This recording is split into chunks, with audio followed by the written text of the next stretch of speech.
Na semana passada nós iniciamos uma mensagem onde nós colocamos um título, Eclesiastes buscando um sentido.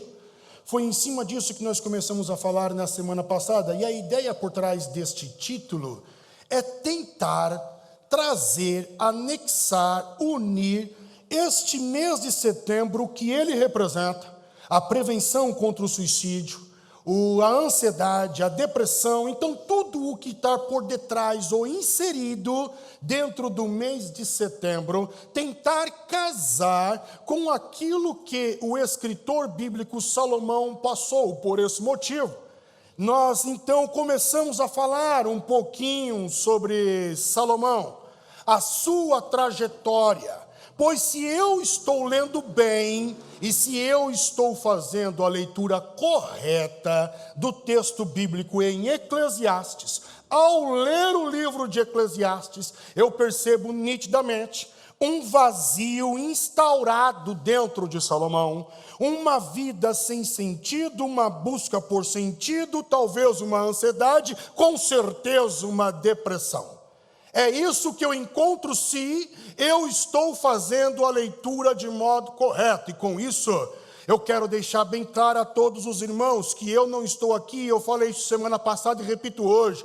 E com certeza vou repetir na quarta-feira da semana que vem. Eu não estou aqui trazendo um tratado pronto, firmando algo como se eu fosse o dono da verdade, como se esta coisa que eu irei falar e aquilo que já falei é a verdade absoluta e todos têm que aderir. Não é este o meu propósito, porque eu tenho plena certeza de que a realidade, ela é muito mais profunda e muito mais complexa do que aparenta ser. Logo, alguns minutos aqui em cima desse palco não vai transferir ou trazer à nossa mente o que de fato acontece no universo de cada um dos seres humanos. Não vai. Logo, não estou aqui com um tratado pronto, mas a ideia é trazer uma reflexão, e toda reflexão requer a análise. Então é isso que eu quero. Vamos pensar, vamos analisar, vamos aprender através da história de homens que viveram como Salomão viveu, o que muitos ainda hoje vivem, a chamada ansiedade, depressão, a busca de um sentido. E na semana passada, começamos a falar então um pouquinho sobre Eclesiastes. O que é o Eclesiastes? Eu disse aos irmãos que o termo Eclesiastes significa literalmente debatedor ou pregador. Mas a pergunta é, pregador do quê? Debatedor do quê? O livro de Eclesiastes debate, prega sobre a vida, sobre as circunstâncias da vida. A ideia, então, por trás de pregar sobre a vida, é justamente falar sobre os dilemas que o homem ele enfrenta dentro e fora de si. Logo, debater sobre as circunstâncias da vida, pregar sobre tudo que diz respeito à vida. E quando nós olhamos para Salomão, nós temos que ver que ao escrever Eclesiastes, eu disse aos irmãos que a perspectiva de escrita não é uma perspectiva divina. E isso eu quero chamar a sua atenção, porque tudo que eu irei falar parte do pressuposto de uma perspectiva humana e não divina. Me perdoe, uma perspectiva humana e não divina. O livro de Eclesiastes, ele é diferente do restante dos livros da Bíblia. Foi o que eu falei semana passada.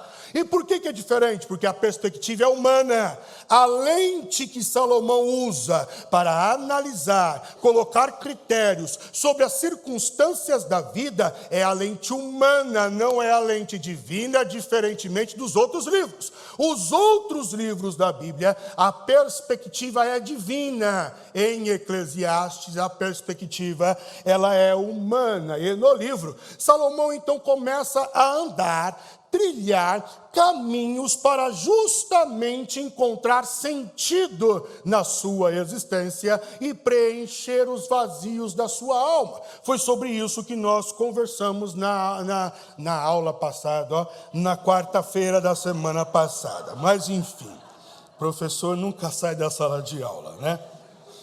O primeiro caminho, voltando para a igreja, o primeiro caminho que Salomão ele traça é o caminho da ciência. O primeiro caminho que Salomão ele coloca no GPS da vida é o caminho da ciência. Então, em busca ou na busca do sentido, ele anda pelo caminho da ciência. E quando olhamos para estes caminhos traçados por Salomão, é simples. Estes caminhos são caminhos traçados também hoje pelas pessoas que vivem ansiedade, depressão e também a busca de um sentido e um vazio na sua alma. E o primeiro caminho é o da ciência. E quando falamos sobre ciência, estamos falando sobre análise, estamos falando sobre reflexão. E se você ler o livro do Eclesiastes, você vai perceber claramente que um livro por si só é uma análise. E toda a análise requer tempo para pensar. O que Salomão tinha, pois ele era rico,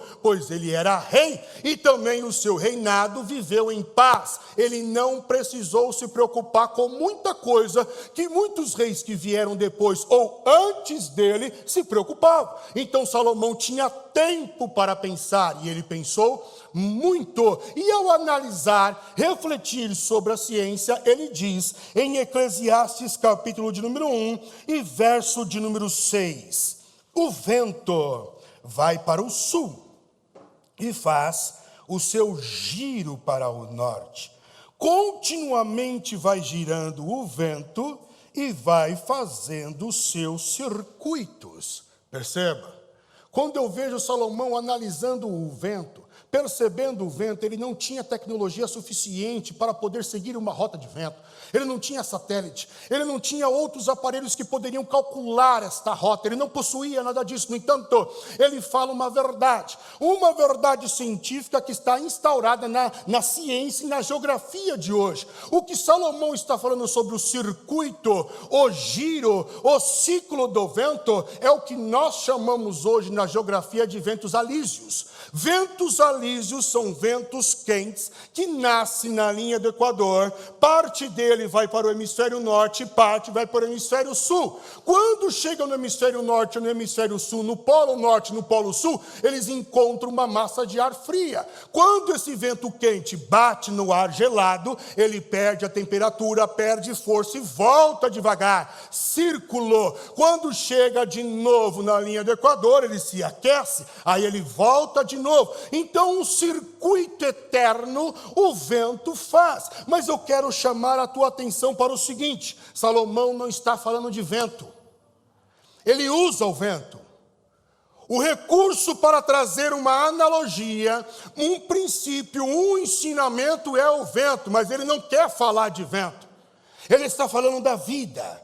O livro de Eclesiastes é um livro que descreve a vida pela perspectiva humana, a sua melancolia, o seu vazio na alma. Então ele usa o vento para representar isso. Quando Salomão escreve Eclesiastes 1:6, dentro do seu princípio e da perspectiva da vida que ele está tendo, o que ele está querendo dizer é que a vida nada mais é do que um circuito ou um ciclo da mesmice.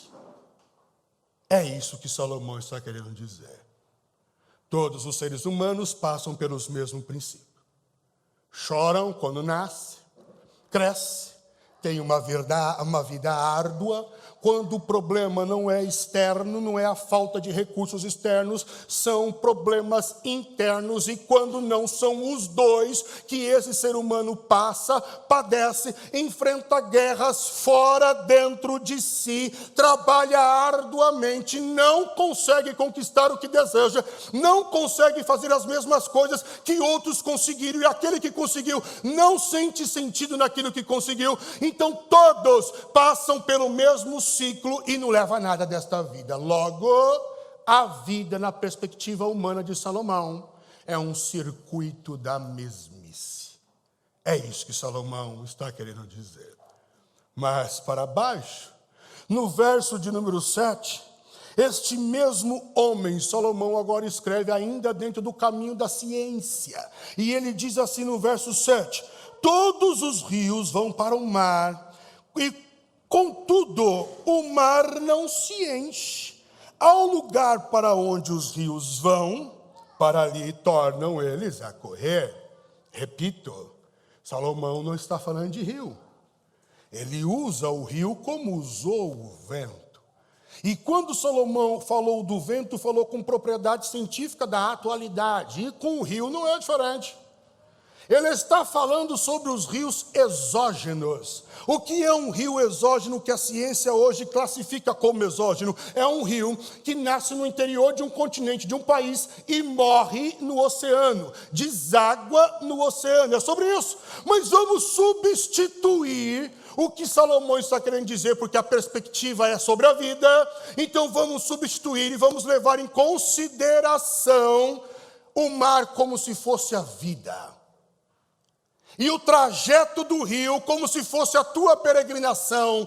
Então você está peregrinando, você está caminhando, você está buscando um sentido, você está querendo conquistar alguma coisa. A sua vida serve para isso. É por isso que você acorda todos os dias na mesmice e você sempre chega no oceano, mas nunca está satisfeito. Em outras palavras, você até acaba conquistando uma coisa aqui, outra coisa ali, mas dentro de você nunca você está completo. Por isso, o mar, o oceano nunca aumenta de nível com as águas do rio. Salomão está falando da vida. Do mesmo jeito que Salomão, quando compara a vida ao vento e fala de mesmice, ao comparar a vida com o rio, ele está falando de mecânica. Para Salomão, na perspectiva humana, analisando a vida, tentando buscar um caminho, dentro do caminho da ciência, buscar sentido dentro do caminho da ciência, para Salomão, a vida ela é robótica, mecânica. Você está meio que pré-programado para fazer tudo o que você está fazendo. Você tem que trabalhar, você tem que estudar. E por que tem que trabalhar? Para tal princípio, na cabeça de todos, isso está meio que intuitivo. É mecânico. Vai passando de geração para geração. E a mecânica é um princípio científico, a ideia mecanicista. Este é o termo. É um princípio científico. A ideia mecanicista vai olhar para o ser humano e vai dizer que o ser humano faz parte de algo maior. O que é esse algo maior? A vida. A vida é algo maior. Legal. Mas o ser humano, ele é uma engrenagem dentro da vida que não faz muita diferença. Porque quando você não está ali, outro toma o teu lugar. É mecânico. Então não tem muita diferença de você existir ou não.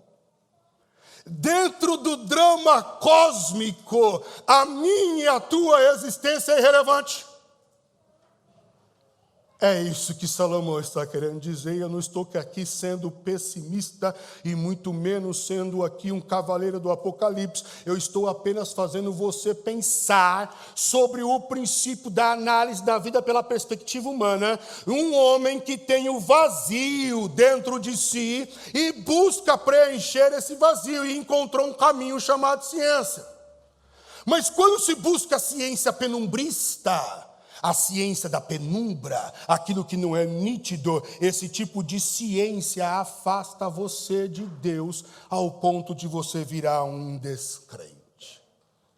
O que é que Salomão encontrou ao analisar a vida e as circunstâncias da vida, tentando preencher o seu vazio e encontrar um sentido através do caminho da ciência? Nada. Ele continuou com o vazio. Só que ele pega uma outra rota. Agora tem uma outra placa. Uma placa apontando para um caminho chamado hedonismo. E ele então entra nesta rua, nessa estrada chamada hedonismo, onde a placa estava apontando. Ele muda a rota, ele percebeu que ali na ciência ele não encontrou muita coisa, na verdade talvez saiu pior do que entrou, e agora ele vai então no caminho chamado hedonismo. E no caminho do chamado hedonismo, ele descreve tudo o que ele passou, o que ele viu, o que ele viveu, no capítulo de número 2 de Eclesiastes. E por hedonismo, nós entendemos a busca pelo prazer.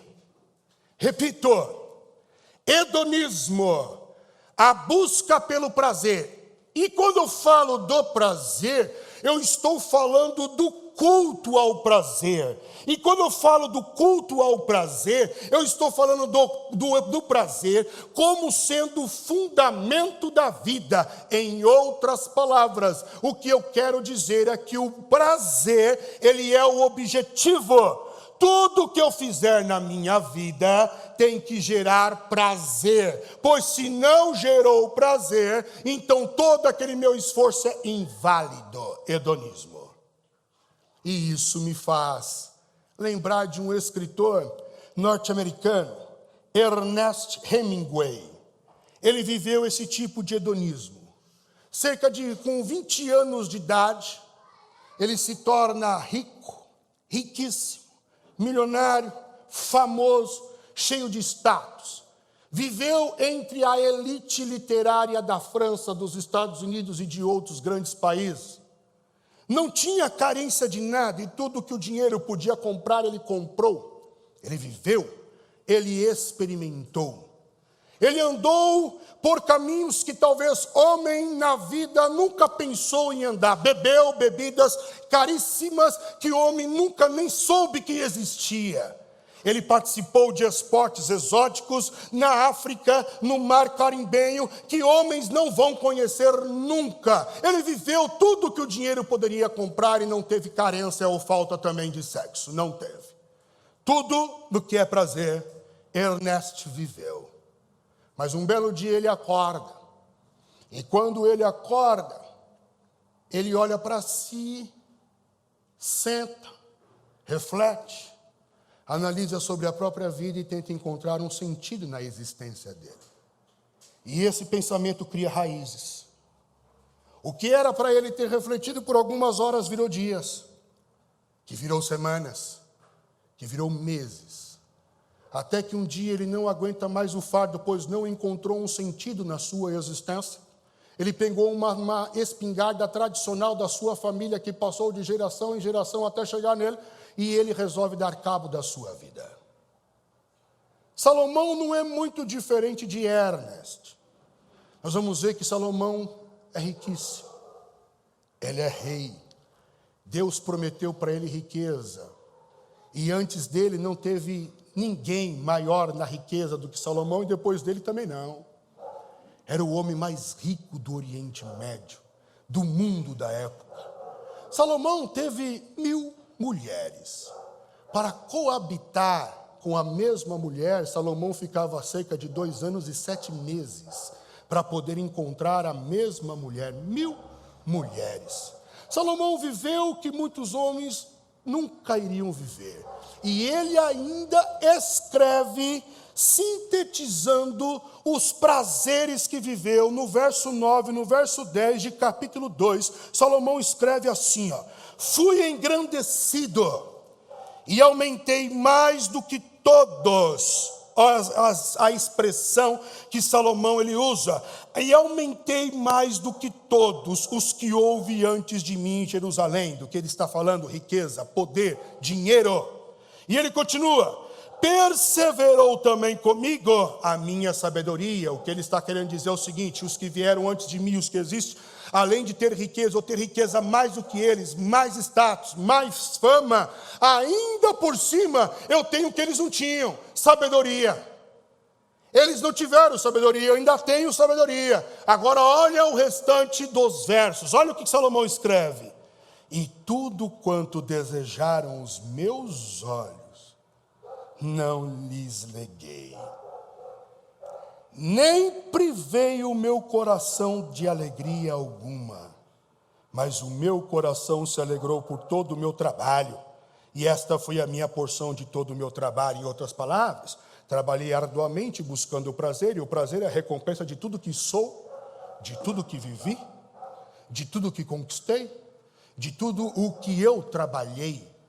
O prazer é o fim. Não teve limites para o prazer de Salomão. E depois que ele viveu o prazer, o que ele encontrou? Vazio. Porque o dinheiro pode até dar condição de você comprar máscaras e tapar o sofrimento. esconder o buraco, esconder o vazio, esconder o sem sentido. O álcool pode até anestesiar a dor. O sexo pode até fazer você esquecer por um breve momento o sofrimento. Mas depois que a dopamina abaixa, depois que diminui o êxtase, diminui a euforia, o sofrimento continua lá. Visível, patente. O buraco continua lá. O sem sentido continua lá. A dor continua lá. Uma dor pontiaguda que Salomão encontrou no caminho chamado prazer. Nada. Vazio. Mas ele continua.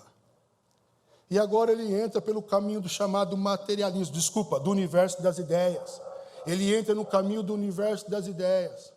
E Salomão começa a analisar o homem que tem entendimento e o homem que não tem. O homem que tem inteligência, o homem que não tem. O homem que tem conhecimento, o homem que não tem. O homem que tem sabedoria e o homem que não tem. E chega um momento que ele compara os dois e chega a uma conclusão. E ele escreve assim no verso de número 12. Então, de Eclesiastes 2. Então passei a contemplar a sabedoria e a loucura e a estultícia. Pois que fará o homem que seguir ao rei? O mesmo que outros já fizeram, mesmice, rotina, circuito. Então vi eu que a sabedoria, ela é mais excelente do que a estultícia. Quanto à luz, é muito mais excelente do que as trevas. Os olhos do homem sábio estão na sua cabeça, ou seja, a mente pensa, esclarecida, expansionista, aberta para novas ideias. O homem que tem conhecimento, então ele tem um olho na mente, ele enxerga para além, é o que ele está querendo dizer. Mas o louco anda nas trevas. Então também entendi, olha só, então também entendi abre parênteses, Salomão, fecha parênteses, que o mesmo lhe sucede a ambos, ou seja, o que acontece na vida acontece para quem tem, quem não tem conhecimento. Assim eu, Salomão, disse no meu coração, como acontece ao tolo, assim me sucederá a mim.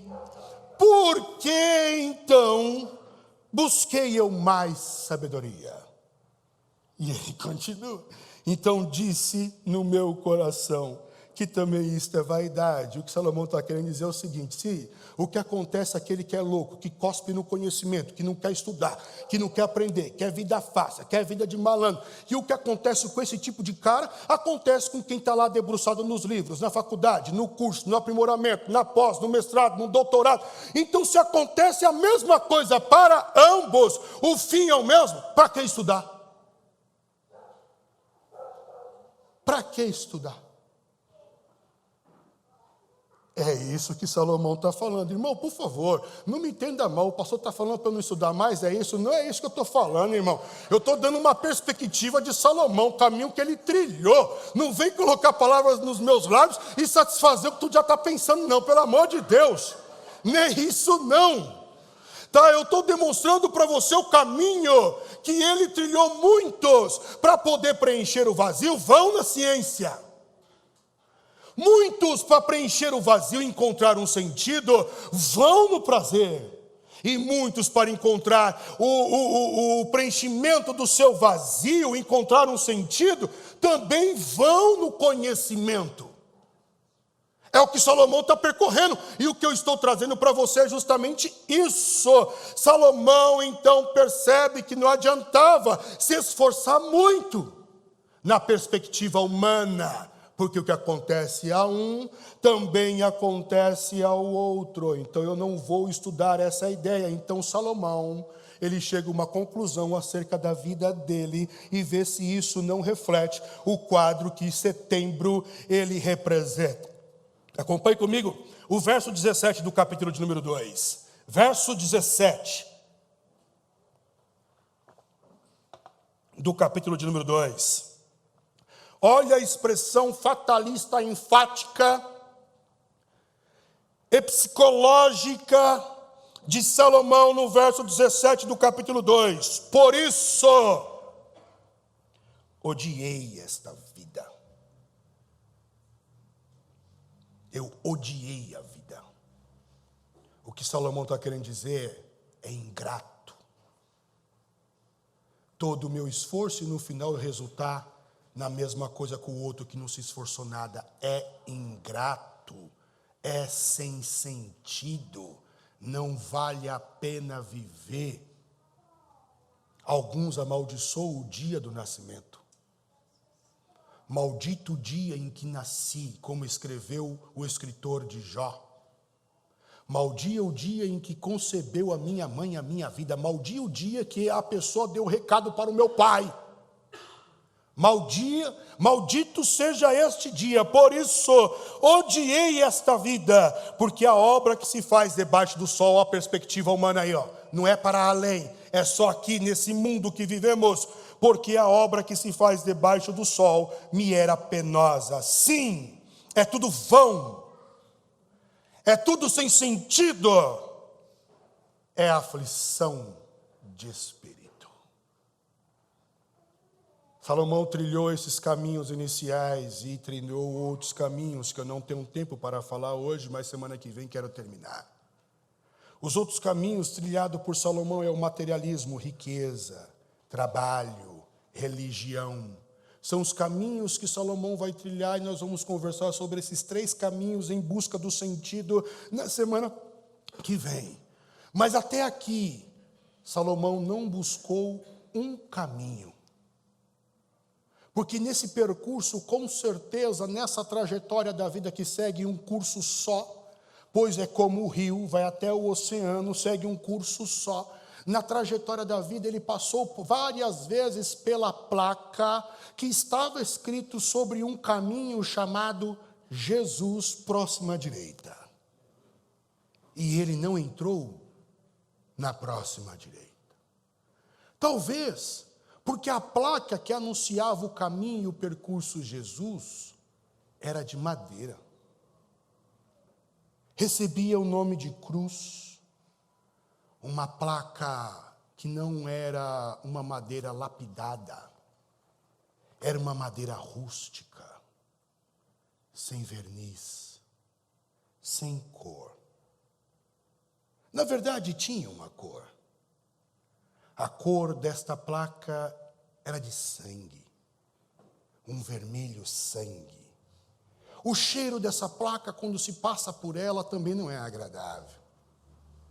É um cheiro pútrido, podre, de carniça, de carne arrebentada, dilacerada, exposta ao sol, queimando, sendo ali em decomposição, estando em decomposição. Então, quem é que vai se atrair por essa placa? E ele não entra por essa placa. Jesus diz, e João escreve no capítulo 14, verso de número 6, eu sou o caminho, a verdade e a vida.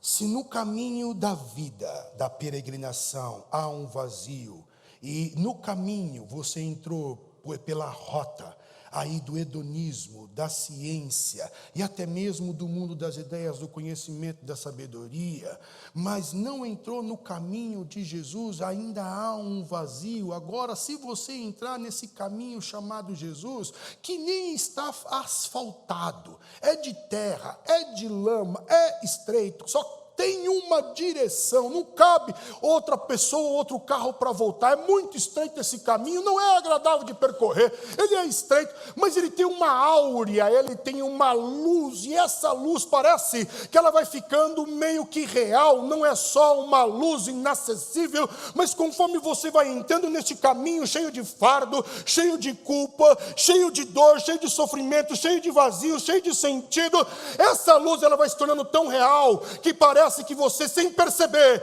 vai aliviando a sua carga a cada passo que você vai dando. Além de aliviar a sua carga a cada passo que você vai dando, parece que as suas roupas agora que estavam sujas, no hedonismo do prazer, dentro do muro das ideias da arrogância e da soberba e do egoísmo, nos caminhos que foram trilhados, agora a sua roupa está alva, clara, pura, mais do que a branca lã, e você também não percebeu isso, mas você continua andando, e parece que aquele fardo pesado que você estava carregando, agora ele cai, e dentro de você também existe uma mudança, já não existe um buraco, está menor, agora esse buraco, conforme cada passo que se dá, ele vai diminuindo, porque vai alcançando a luz inacessível, que se torna real na tua vida. Essa luz vai penetrando dentro de você, até que você não vê mais um vazio dentro de você, até que você se sente pleno, e lá no final, você avista uma pessoa, parece ser um homem, ele está meio que na porta, ali de braço aberto, e tem um título em cima dele, Pai, e do lado dele tem um outro homem, e esse homem também está de braço aberto, só que esse homem tem cicatriz, as cicatrizes são visíveis, outras não são visíveis porque ele está vestido, mas o que é visível é a mão está perfurada, o pé está perfurado, e ele diz: vinde bendito do meu Pai, se aproxima mais, e conforme você vai, o Pai te abraça, e não existe mais vazio. Então, se você se sente assim dentro de casa, dentro da casa do Pai, eu te convido a voltar algumas estradas, porque possa ser que você tenha dado uma escapada em um atalho da vida. Volta para o caminho chamado Jesus. Se você ainda não encontrou este caminho, se atente. A placa está aqui. A cruz ainda está gritando. O cordeiro foi imolado. A diferença é que agora ele está vivo e ressuscitou. E ele mesmo te chama: vinde bendito do meu Pai. Não se preocupe se a dor vai sair de hoje para amanhã, se o vazio vai ser preenchido de hoje para amanhã, não. Trilhe o caminho chamado Jesus, e conforme você vai trilhando o caminho, como aqueles que andavam no caminho de Emaús, diz a Bíblia Sagrada, que depois que Cristo se revela na mesa, que Cristo some, um vira para o outro e diz, conforme ele falava no caminho, não enchia o nosso coração. Não pare de trilhar. Continue andando no caminho Jesus. E eu tenho certeza que dentro de você, um rio de água viva inundará, preenchendo todo o vazio da tua alma. Por isso, eu oro para que Deus complete a obra na tua vida, tampando cada lacuna, e que Ele faça você enxergar que o hedonismo, o mundo do conhecimento e também a ciência não são nada se ele não fizer sentido para você. Quando Jesus fizer sentido para você, o prazer fará sentido. Quando Jesus fizer sentido, aí então a ciência fará sentido. E a ciência irá glorificar a Deus sem perceber e sem querer. Do mesmo jeito que se Jesus fizer sentido, o conhecimento também fará sentido. Não desista do caminho. Deus os abençoe.